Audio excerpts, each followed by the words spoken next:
Hello students, आइए हम लोग आगे बढ़ें।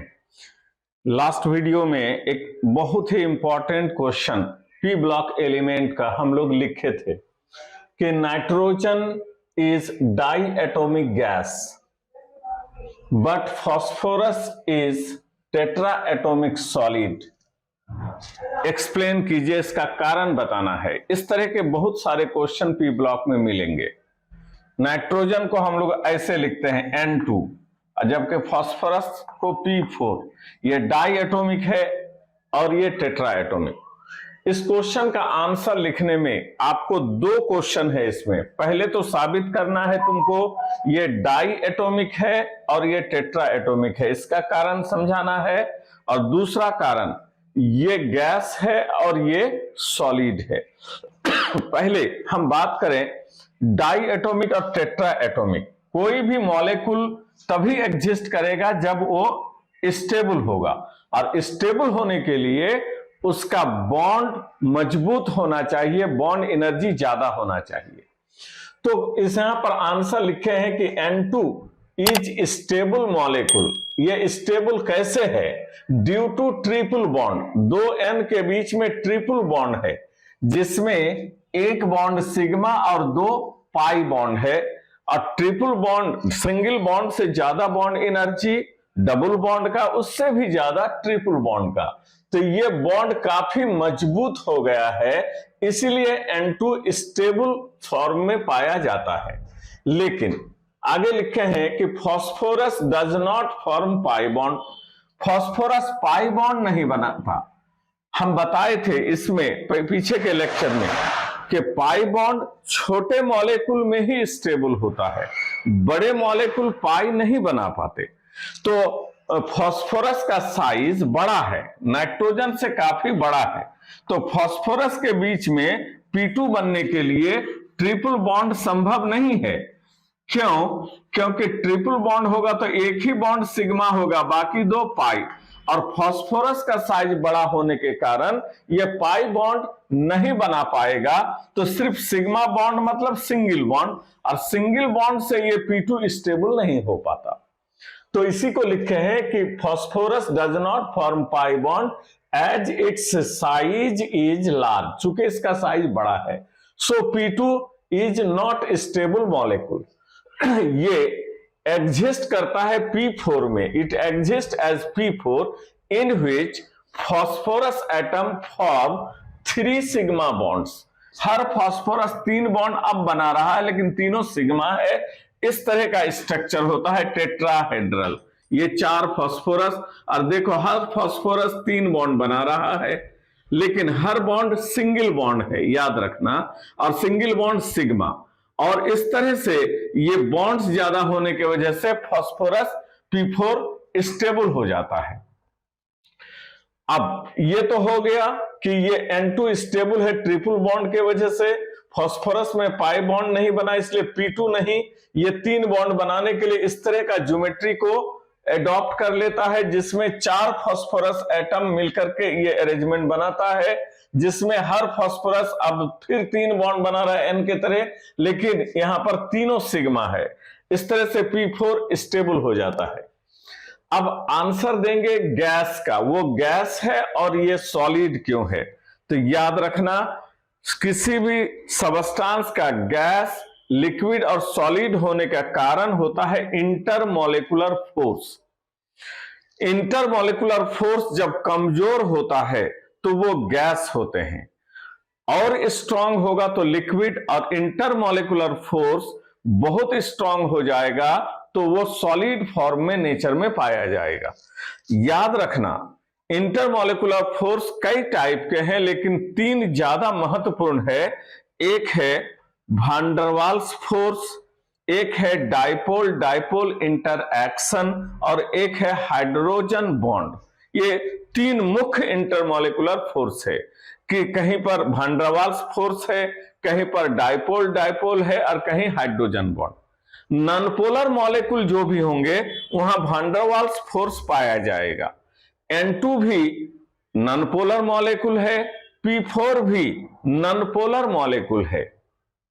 जिसको पोलर नॉन पोलर मॉलिक्यूल या फिर भान डर वाल्स इंटरमॉलिक्यूलर फोर्स में दिक्कत है अगर, तो मेरा लेक्चर सीरीज है जनरल ऑर्गेनिक केमिस्ट्री का, उसमें आपको इस तरह का लेक्चर मिल जाएगा जहां आप इंटरमॉलिक्यूलर फोर्स को या हाइड्रोजन बॉन्ड को या भान डर वाल्स फोर्स को या पोलर नॉन पोलर मॉलिक्यूल को आप देख सकते हैं। इंटरेस्टेड है तो वहां पर जाके उस वीडियो को देखिए, आपको क्लियर हो जाएगा। एनीवे, ये जो भान डर वाल्स फोर्स है N2 में भी और P2 में भी, P4 में भी, क्योंकि दोनों नॉन पोलर है।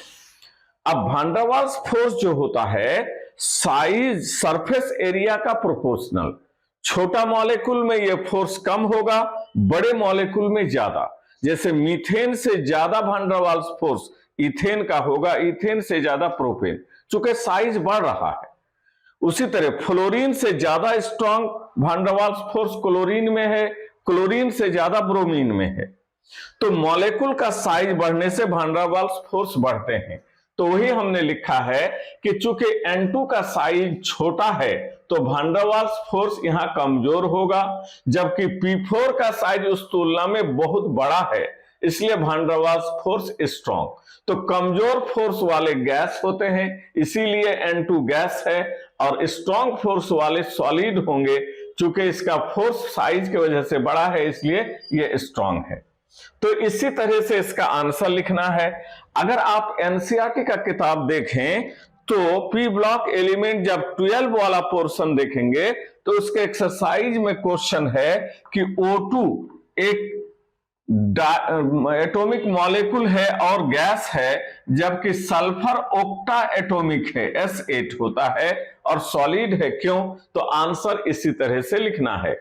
O2 में स्टेबल होने का कारण डबल बॉन्ड का बन जाना, जिसमें एक सिग्मा एक पाई है, लेकिन सल्फर एटम बड़ा होने की वजह से यहां पर डबल बॉन्ड मतलब पाई बॉन्ड नहीं बन पाता, और इसलिए सल्फर ऑक्टा एटॉमिक। और जैसे आंसर लिखे वैसे ही आंसर इसका भी लिख सकते हैं। आप एनसीईआरटी बुक में पी ब्लॉक एलिमेंट में एक्सरसाइज में ये क्वेश्चन देख सकते हो। उसी तरह से कार्बन डाइऑक्साइड गैस है और SiO2 सॉलिड है, उसका भी आप देख सकते हैं। वहां पर आपको मिलेगा 11th वाले बुक में पी ब्लॉक में, यहां पर कार्बन और ऑक्सीजन के बीच में डबल बॉन्ड बन जाता है, जिसमें एक सिग्मा एक पाई है, लेकिन सिलिकॉन डाइऑक्साइड में सल्फर सिलिकॉन और ऑक्सीजन के बीच में डबल बॉन्ड नहीं बनाएगा, इसलिए कि सिलिकॉन का साइज बड़ा है और बड़े एटम पाई बॉन्ड नहीं बनाते। तो ये डिस्कशन से एक बात आपके दिमाग में बैठ जानी चाहिए कि पाई बॉन्ड छोटे एटम में ही बन पाता है, बड़े में नहीं बन पाता। और ये एक क्वेश्चन सिर्फ हमने मॉडल के तौर पर आपको बताया है। सिमिलर टाइप के क्वेश्चन बहुत सारे मिलेंगे आपको इनऑर्गेनिक केमिस्ट्री में, खास करके पी ब्लॉक में सबका आंसर इसी टाइप से लिखना है। अब आइए हम लोग अगला जनरल प्रॉपर्टी की तरफ बढ़ते हैं, और अगला जनरल प्रॉपर्टी होगा हमारा, वो है valence shell configuration. Valence shell configuration. Valence shell configuration जो नाइट्रोजन फैमिली का है वो है NS2 NP3। जैसे नाइट्रोजन का लिखेंगे तो नाइट्रोजन का 1s2 2s2 2p3। फास्फोरस का लिखेंगे तो 1s2 2s2 2p6 3s2 3p3। तो देखो नाइट्रोजन के वैलेंस सेल में अंतिम कक्षा में क्या आया 2s2 2p3, इसमें लास्ट में क्या आया 3s2 3p3। आर्सेनिक में आएगा 4s2 4p3, एंटीमनी में आएगा 5s2 5p3, इसलिए लिखा है NS2 NP3। अब इस वैलेंस सेल कॉन्फ़िगरेशन ये जो है ये सो मेनी जनरल प्रॉपर्टी को आपको एक्सप्लेन करेगा। और ये पॉइंट जो वैलेंस शेल कॉन्फ़िगरेशन वाला पॉइंट है, ये बहुत ही वाइटल पॉइंट होगा तुम्हारा, इसमें आपको ठीक से देखना है। पहली बात, यहां पर वैलेंस शेल में ये देखो 2s में 2 इलेक्ट्रॉन है और 2p में 3 इलेक्ट्रॉन है। इसमें ये 2p है, 3 इलेक्ट्रॉन कैसे है, एक यहां, एक यहां, एक यहां। और यहां पर देखिए फास्फोरस में 3s है, ये में 2 इलेक्ट्रॉन और 3p में 3 इलेक्ट्रॉन है, ये 3p है, 3 इलेक्ट्रॉन। याद रखना ये जो कॉन्फ़िगरेशन हम दिखाए हैं उसमें अनपेयर्ड इलेक्ट्रॉन देखो। केमिकल बॉन्डिंग में वैलेंस बॉन्ड थ्योरी कहता है कि एलिमेंट जितना अनपेयर्ड इलेक्ट्रॉन रखता है उतना ही कोवैलेंट बॉन्ड बना सकता है। तो नाइट्रोजन कितना कोवैलेंट बॉन्ड बनाएगा, 3 कोवैलेंट बॉन्ड बनाएगा। हालांकि इसका टोटल बॉन्ड बनाने की क्षमता 4 तक हो सकती है, क्योंकि ये दोनों इलेक्ट्रॉन मिलकर के एक कोऑर्डिनेट बॉन्ड भी बना लेता है। लेकिन फास्फोरस का ये जो कॉन्फ़िगरेशन देख रहे हैं, ये ग्राउंड स्टेट में है, लेकिन बॉन्ड बनाते टाइम में एलिमेंट एक्साइटेड स्टेट में चला जाता है। एक्साइटेड स्टेट माने एनर्जी लेवल बढ़ता है। एनर्जी लेवल जब बढ़ेगा तो ये जो 3s में 2 इलेक्ट्रॉन है, इसका में से एक इलेक्ट्रॉन जंप करके चला जाता है 3d में। 3p के बाद यहां पर है 3d, यहां चला गया। इस तरह से ग्राउंड स्टेट में 3 अनपेयर्ड इलेक्ट्रॉन है, लेकिन एक्साइटेड स्टेट में 5 अनपेयर्ड इलेक्ट्रॉन है फास्फोरस का। तो इसलिए PCl3 जिसमें फास्फोरस ने 3 बॉन्ड बनाया है और PCl5 जिसमें फास्फोरस 5 बॉन्ड बनाया है, ये दोनों बन जाते हैं, क्योंकि ये 3 अनपेयर्ड ग्राउंड स्टेट में, 5 अनपेयर्ड एक्साइटेड स्टेट में। PCl3 भी बनता है, PCl5 भी बनता है, दोनों बनता है। लेकिन नाइट्रोजन के केस में NCl3 ये तो बन पाता है, लेकिन NCl5 जैसा मॉलिक्यूल ये नहीं बन पाता। ये क्वेश्चन भी बहुत इंपॉर्टेंट है। इस सिमिलर क्वेश्चन एक एनसीईआरटी एक्सरसाइज में है जो हम बताएंगे। लेकिन यहां पर देखो, क्योंकि नाइट्रोजन में अगर एक 2s का इलेक्ट्रॉन भेजना है तो आपको एक्साइटेड स्टेट में कहां भेजना होगा, 2d में भेजना होगा। और याद रहे सेकेंड ऑर्बिट में d होता ही नहीं है, तो आप कहां भेजिएगा। इसलिए इसका अनपेयर्ड इलेक्ट्रॉन हमेशा 3 ही रहेगा, चाहे ग्राउंड स्टेट हो चाहे एक्साइटेड स्टेट। तो नाइट्रोजन यहां 3 वाला बनाता है, लेकिन 5 वाला नहीं बना पाता। तो अगर हमसे यह सवाल पूछा जाए कि जब PCl5 बनता है तो NCl5 जैसा मॉलिक्यूल क्यों नहीं बना, तो एक ही लाइन में आंसर देना है, क्योंकि नाइट्रोजन में वैलेंस शेल में D एब्सेंट है, D सबसेल नहीं है।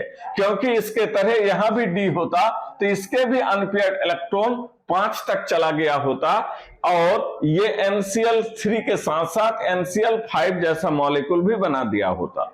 तो इसका कारण है एब्सेंस ऑफ D सबसेल। याद रखना पूछता है कि फास्फोरस का मैक्सिमम कोवैलेंसी पूछेगा तो 5, कोवैलेंसी माने मैक्सिमम कोवैलेंट बॉन्ड कितना बनाएगा तो 5, लेकिन नाइट्रोजन का 5 नहीं हो सकता, D नहीं है। मैक्सिमम पूछेगा तो 3 नहीं 4 कहना, क्योंकि ये दोनों एक कोऑर्डिनेट बॉन्ड बना लेगा, जिससे ये 3 और 1 मैक्सिमम बॉन्ड नाइट्रोजन 4 तक बना सकता है, 5 नहीं बना पाएगा।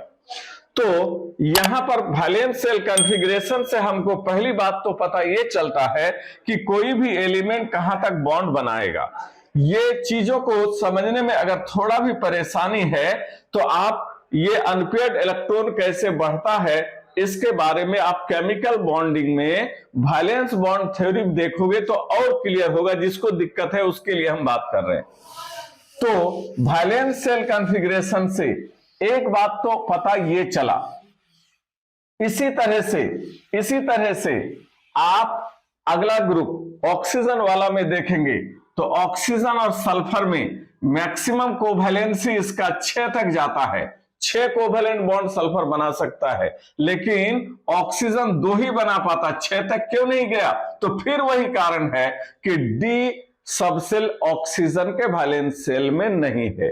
उसी तरह से अगला ग्रुप बढ़िएगा तो हैलोजन वाला में फ्लोरीन और क्लोरीन का मैक्सिमम कोवैलेंट बॉन्ड क्लोरीन 7 तक बना सकता है, लेकिन वहीं पर फ्लोरीन की बात करें तो एक ही बॉन्ड बनाता, इससे ज्यादा नहीं। और फिर वही कारण कि इसमें डी सबसेल फ्लोरीन में पाया नहीं जाता। तो यहां पर ये वैलेंस शेल कॉन्फ़िगरेशन से एक बात जो पता चला वो क्या कि कौन सा एलिमेंट कितना कोवैलेंट बॉन्ड बना सकता है या इसका कोवैलेंसी कितना तक जा सकता है, यह पता चला। अब वैलेंस शेल कॉन्फ़िगरेशन से और क्या पता चलेगा, कुछ और भी महत्वपूर्ण पॉइंट्स हम लोग देखेंगे, लेकिन अगले वीडियो में। आज का वीडियो यहीं तक। Thank you.